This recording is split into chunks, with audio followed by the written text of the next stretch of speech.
माननीय अध्यक्ष महोदय,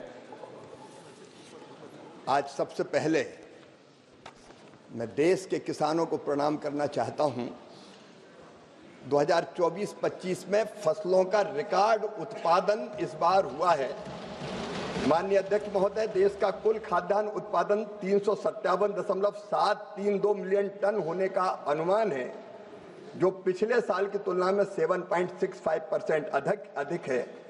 और 14-15 की तुलना में अगर देखा जाए तो खाद्यान्न के उत्पादन में 41.94% की वृद्धि की गई है। भारत के किसानों का अभिनंदन, और ये सरकार की नीतियों के कारण भी हुआ है। माननीय अध्यक्ष महोदय, हमारे यहाँ जोत के छोटे छोटे आकार हैं। किसान दिन और रात मेहनत करता है, खून पसीना एक करता है, लेकिन कई बार प्राकृतिक आपदाओं के कारण, जैसा माननीय सदस्य बता रहे थे, ओला, इल्ली, सूखा, पाला, बाढ़, बरसात, इसमें फसल तबाह और बर्बाद हो जाती है। इस बार भी प्राकृतिक आपदा आई। माननीय अध्यक्ष महोदय, महाराष्ट्र में भी आई। महाराष्ट्र में, पंजाब में, जम्मू कश्मीर में, उत्तराखंड में, हिमाचल प्रदेश में।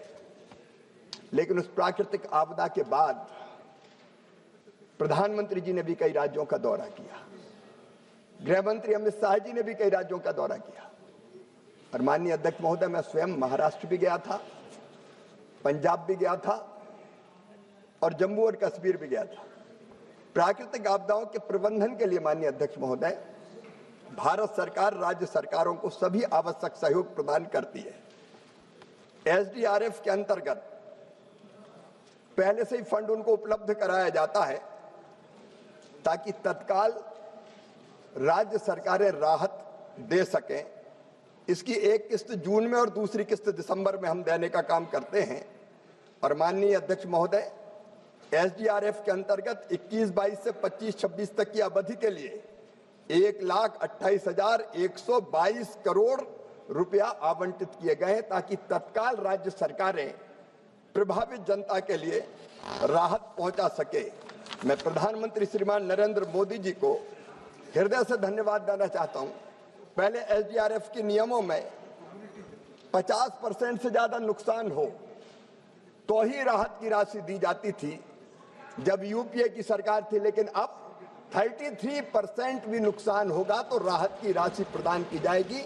ये फैसला नरेंद्र मोदी जी की सरकार ने लिया है। और माननीय अध्यक्ष महोदय, एसडीआरएफ में 4 से लेकर 14 के बीच केवल 38,000 करोड़ रुपए का बजट था, जो बढ़ाकर अब 1,24,000 करोड़ रुपया हो गया है। और एनडीआरएफ का बजट 28,000 करोड़ रुपया था, उसको भी बढ़ा के 79,000 करोड़ रुपया कर दिया गया है।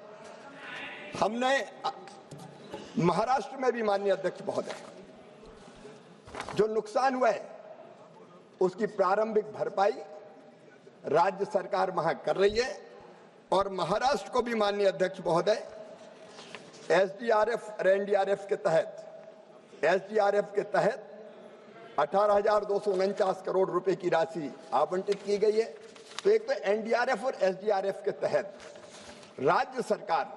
हम राज्य सरकार को फंड उपलब्ध कराते हैं, वो किसानों को राहत की राशि वितरित करती है। महाराष्ट्र में भी की जा रही है। और दूसरा हमारा प्रमुख काम है प्रधानमंत्री फसल बीमा योजना। और प्रधानमंत्री फसल बीमा योजना में भी एक तो प्रधानमंत्री फसल बीमा योजना और दूसरी मौसम आधारित फसल बीमा योजना है, जो विशेषकर फलों के लिए और सब्जियों के लिए विशेष रूप से लागू की गई है।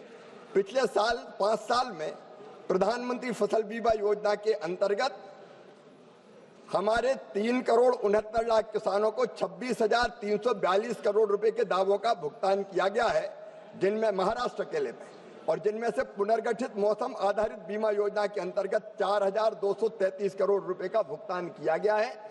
महाराष्ट्र में माननीय सदस्य ने जो बताया, वहां भी किसानों को भरपूर सहायता की जाएगी। और माननीय अध्यक्ष महोदय, मैं तो ये कहना चाहता हूं कि फसल के नुकसान की भरपाई तो हम करते ही हैं, लेकिन ये नरेंद्र मोदी जी की संवेदनशील सरकार है।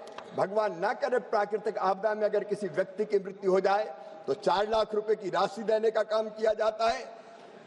अगर हमारे दुधारू पशु की मृत्यु हो जाए तो उसमें भी माननीय अध्यक्ष महोदय गाय भैंस 37,500 रुपया, अगर भार ढोने वाले पशुओं का बैल या ऊंट जैसे उनका नुकसान होता है तो 32,000 रुपये, बकरी भी मरे तो 4,000 रुपये और मुर्गा मुर्गी मरे तो भी 100 रुपया कम से कम एक मुर्गा मुर्गी पर देने का काम किया जाता है।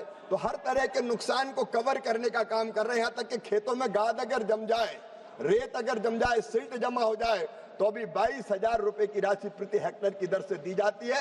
महाराष्ट्र में भी हम कोई कसर नहीं छोड़ेंगे। माननीय सदस्य को मैं आश्वस्त करना चाहता हूं, राज्य सरकार चूंकि क्रियान्वित करती है सारी चीजें, वहां धन की कोई कमी केंद्र सरकार नहीं आने देगी। प्रधानमंत्री नरेंद्र मोदी जी के नेतृत्व में यह सरकार प्रभावित आपदा प्रभावित किसानों के साथ सदैव खड़ी है और खड़ी रहेगी।